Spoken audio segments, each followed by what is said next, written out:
და საბოლოო ჯამში დავწურეთ ეს ჩვენი განწყობა და გაჩნდა ასეთი კითხვა, რა მოხდა, რა ხდება დღეს ქვეყანაში ისეთი, რომ ირაკლი კობახიძემ გადაწყვიტა ვრცელი სტატუსით ემცნო საზოგადოებისთვის, რომ უნდა დაუბრუნდნენ დებატების რეჟიმს, რომ თურმე დემოკრატია ნიშნავს დებატებს და შემდეგ მოაყოლეს, რომ deep state-მა აკრძალა თურმე დებატი ქვეყანაში. მეც არ მჯერა, რომ ამას ვიმეორებ, მაგრამ ეს იყო მათ მიერ მოწოდებული ვერსია.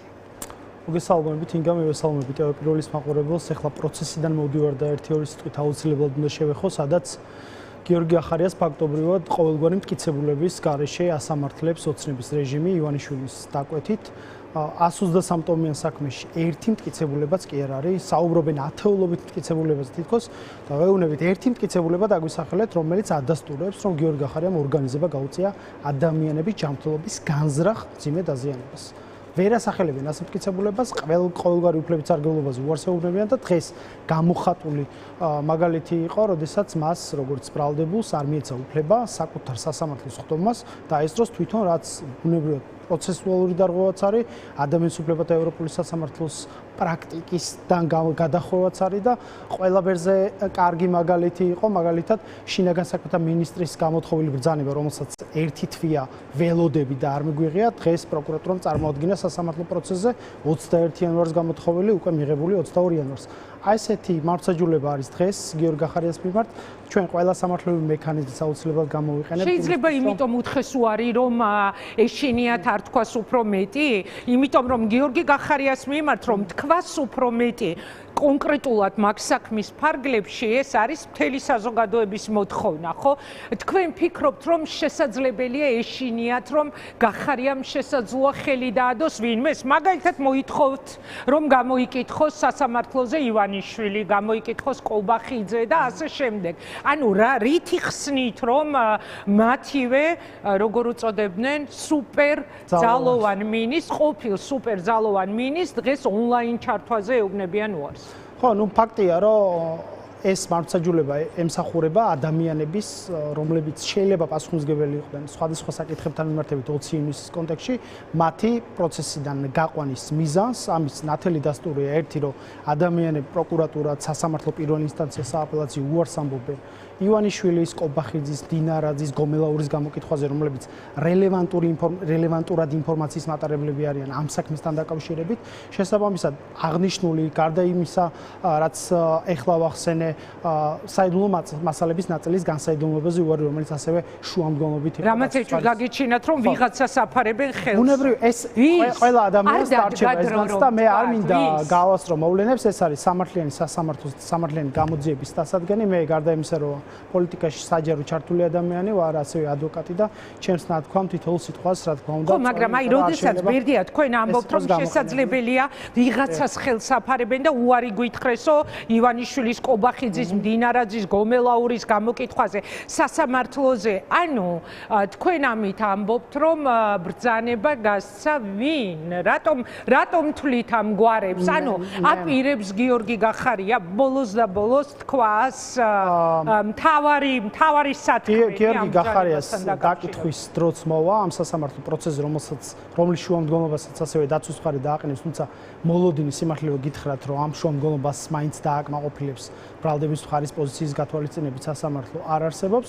ბუნებრივია, ყველა შეკითხვა ლეგიტიმური რაც შეიძლება არსებულ საზოგადოებაში უნდა გაეცეს პასუხი, მაგრამ ყველაზე მნიშვნელოვანი რაც არის ინგა სასამართლოს მტკიცებულებებით, სასამართლოში წარდგენილი მტკიცებულებებით, მათ შორის ადამიანის უფლებათა ევროპული სასამართლოს დიდი პალატის გადაწყვეტილებით, პროკურატურაც ვერ იდაუება მას, დადგენილია, რომ გიორგი ახარიას რეზინის ტყვეების გამოყენების ბრძანება არ გაუწია, შესაბამისად შედეგს როგორ შეიძლება იდაუებოდეს კონკრეტული ადამიანების დაზიანება. აი თქვენივე ნათქვათ, თქვენ ადვოკატი ხართ გარდა იმისა, რომ ამ პარტიის ერთ-ერთი ლიდერი ხართ, ხო?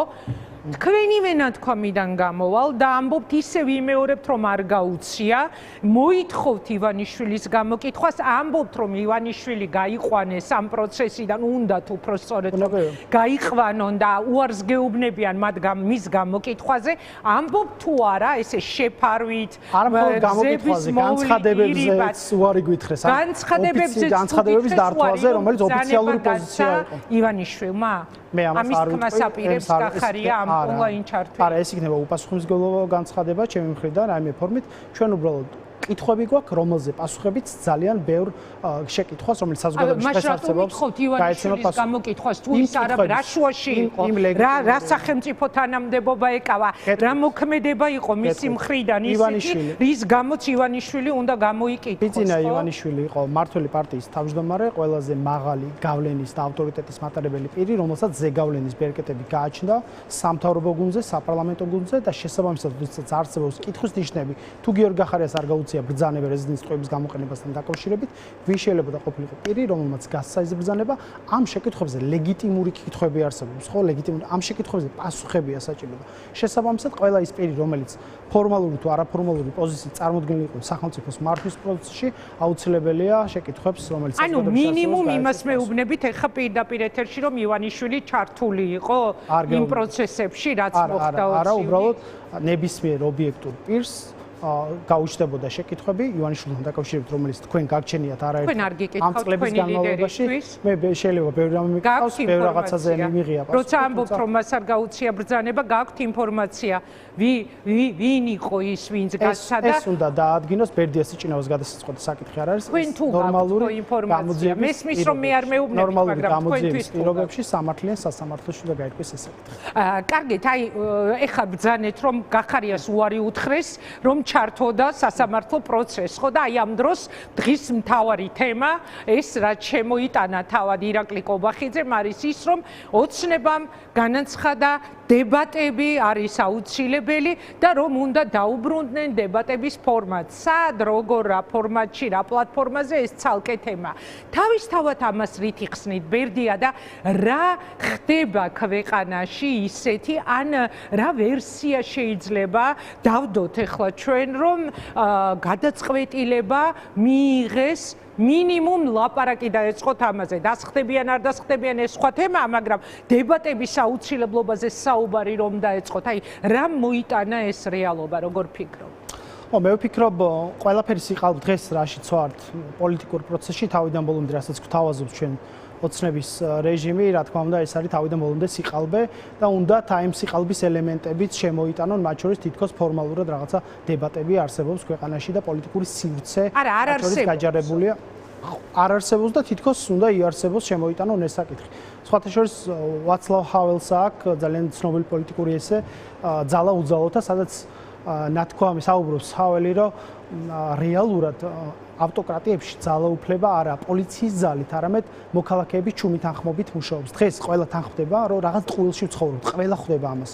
ოპოზიციის ნაწილიც, რომელიც ასევე ტყუილშია ჩართული, საზოგადოების ნაწილიც არ არსებობს ტყუილში ცხოვრებაზე, სანამ ადამიანები უარს არ იტყვიან, სანამ ჩვენ ყველაფერს აგერ ნიუსი გადიოდა რამდენიმე წუთის წინ, ისა კამბოჯელი, ტაილანდელი ნარკობარონი როგორ აშენებდა ქვეყანაში თუ თითქოს ხო ნარკოტიკებით მიღებულ შემოსავლის გათეთრებას როგორ ახდენდა ცათამბჯენების მშენებლობით. ყველა მიცის რომ ფარსია თითქოს ფასების პრობლემა აწუხებს ახლა, ყველა მიცის რომ კორუფცია თითქოს აწუხებს ივანიშვილს და ღარიბაშვილს ან ისა ენამ არ მიყოლოს ბატონ ლილუაშვილს ამისთვის ჯის. ეს ყველაფერი ფარსია. მათმა ამ უმრჩევლობებმაც იციან, სანამ ჩვენ კოლექტიურად არ გადავწყვეტთ, რომ ამ ფარში მონაწილეობა არ გვინდა, სანამ მოქალაქეები ამას არ გადაწყვეტენ, მანამდე არაფერი არ გვიშველება. საბჭოთა კავშირი სწორედ ამან დაანგრია, როდესაც მოქალაქეებმა კოლექტიურად გადაწყვეტეს, რომ ამ ტყუილში ცხოვრება არ უნდათ. დღეს ამ ტყუილის თავსმხოვის პროცესს ვადევნებთ თვალს.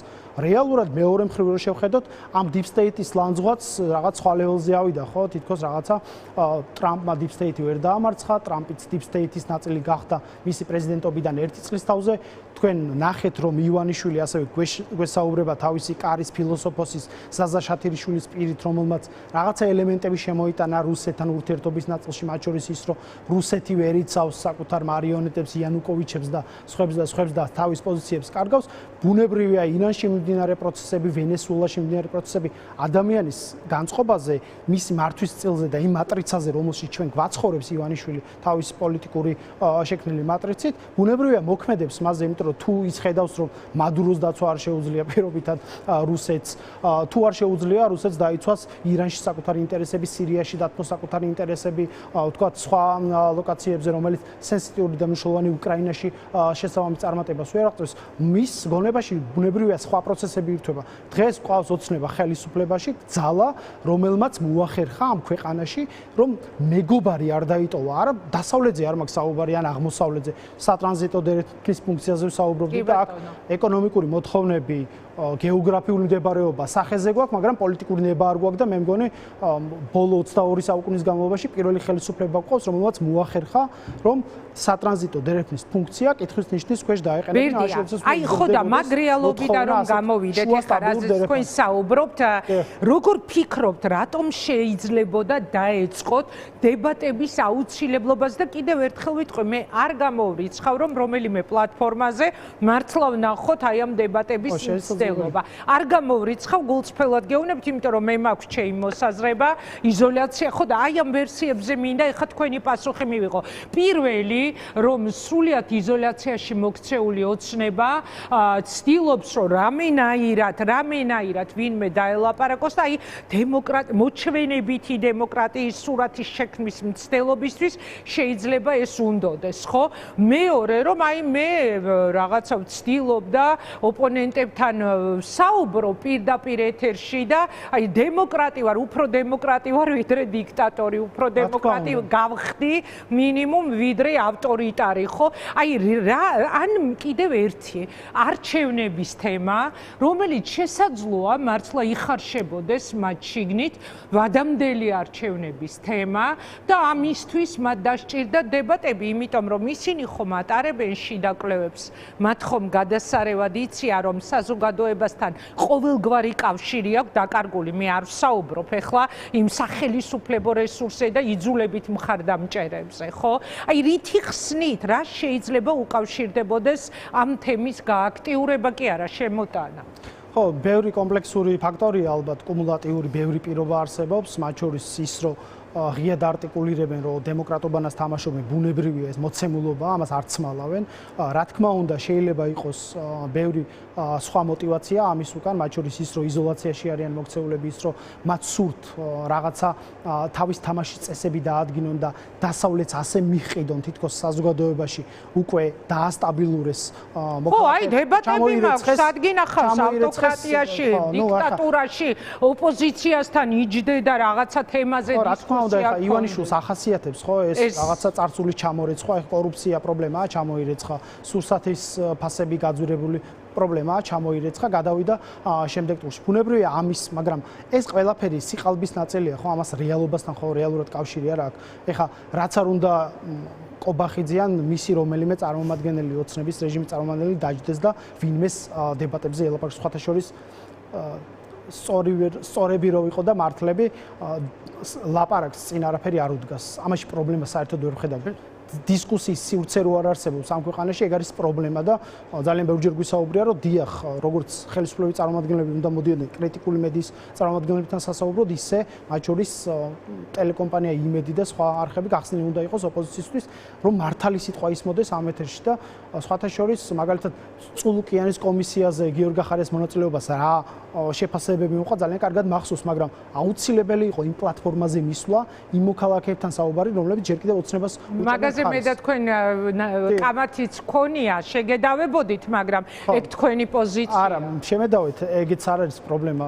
შემდავებელი ბევრი მყოლია ამ საკითხთან მიმართებით, მაგრამ ფაქტია, რომ მე არ მინდა ეს ყველაფერი სიყალბეს დაემსგავსოს. თუ რეალური გახსნილი დებატები იქნება, რა თქმა უნდა, ნებისმიერი სივრცე, პოლიტიკური იქნება, არაპოლიტიკური, ნებისმიერი დისკუსიის ფორმატი ამისთვის უნდა იქნეს გამოყენებული, მაგრამ არც ერთ შემთხვევაში ეს არ უნდა იქნეს ისე გამოყენებული, თითქოს რაღაც ფასადურად შეიქმნას დისკუსს. ქვეყანაში დემოკრატია არსებობს, ქვეყანაში რაღაცა თავისუფალი დისკუსიის სივრცე არსებობს, ადამიანები თავის ნებასრულს გამოხატავენ, როგორ შეიძლება დავიჯეროთ კობახიძის აღნიშნული განცხადება, როდესაც სიტყვის და აზრის გამოხატვის თავისუფლების ნაწილია საკუთარი პროტესტის დაფიქსირება და ტროტუარზე არაჩერებენ ადამიანებს, რა ვიცი, პარლამენტის შენობის წინ არაჩერებენ ადამიანებს და ეუბნებიან თითქოს საფეხმავლო გზის გადაკეტვით ვიღაც მოქალაქეებს უქმნიან საფრთხეს. ხო, წარმოუდგენელი სიგიჟია. მე არ არსებობს არ ქვეყანაში არ მეგონა ტროტუარზე დგომისთვის ასამართლებენ ადამიანებს ზოგს რამდენიმე დღის სვამენციხეში ზოგს კოლოსალურ ჯარიმებს უწესებენ, რომლის გადახდის რესურსი არ აქვს და ეგ საჯელის ისე ზომას უტოლდება იმ პირობებში, როდესაც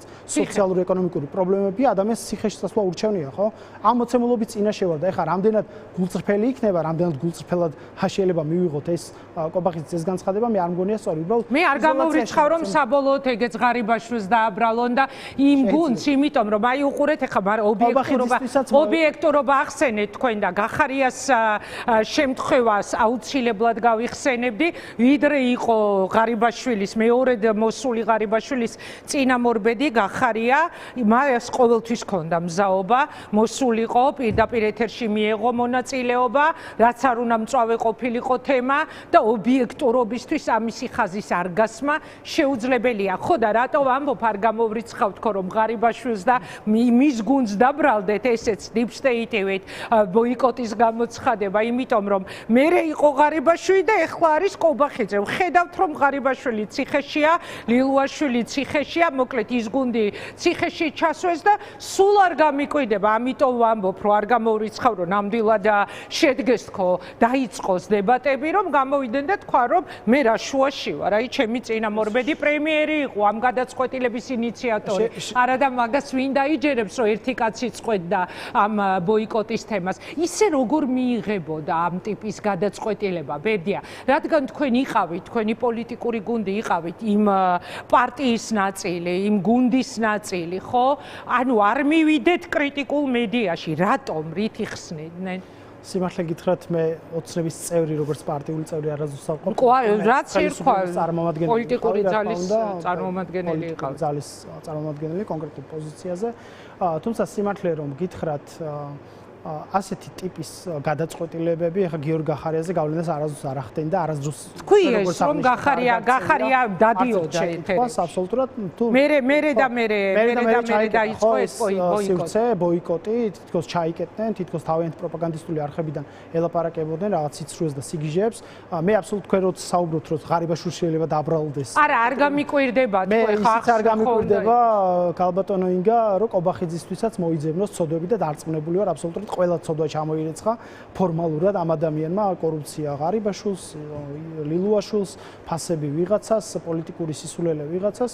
აუცილებლად დადგება, შეიძლება დაუდგეს ივანიშვილს ის მომენტი, რომ ირაკლი კობახიძისთვის ცოდვების აკიდების დროს დადგეს და ეს ძალიან შორს არა, იმიტომ რომ ანუ კობახიძე მიუსვას ღარიბაშვილს გვერდით. მიუსვას არა, მაგრამ პოლიტიკურად გაუყენოს მის გზას, იმიტომ რომ მის პოლიტიკურ მატრიცაში მას ყოველთვის ყავს ეს მრჩევლები, კონსილიერები, რომლებსაც შემდგომ აუცილებლად აკიდებს ყველა იმ ცოდვას, რომელიც მასზე მოდის, იმიტომ რომ რეალურად ერთადერთი სუვერენი არის ქვეყანაში ივანიშვილი, რომლის გადაწყვეტილების გარეშე არ არსებობს, რომ კონკრეტული მნიშვნელოვანი პოლიტიკური გადაწყვეტილებები ვინმე მიიღოს მისთან. მათ შორის 20 ივნისის დარბევა? ვერ გეტყვით, ეს როგორც გითხარით, გამოძიების საგანია და სამართლიანი სასამართლოში გასარჩევის საგანი. ამიტომ მას აუცილებლად ახასიათებს და აუცილებლად დაუდგება ყველა მის გარშემო მყოფ ადამიანს მომენტი, როდესაც იმ ცოდვებზე, რომელიც ივანიშვილი ჩადის, მას მოუწევს პასუხისმგებლობა. დიდი მადლობა. არაფერია რასაკვირველია გამორიცხული ერთი პრემიერი, რომელიც ძებნაშია, ხო, გახარია. ანუ მისჯილი აქვს მას უკვე, ხო?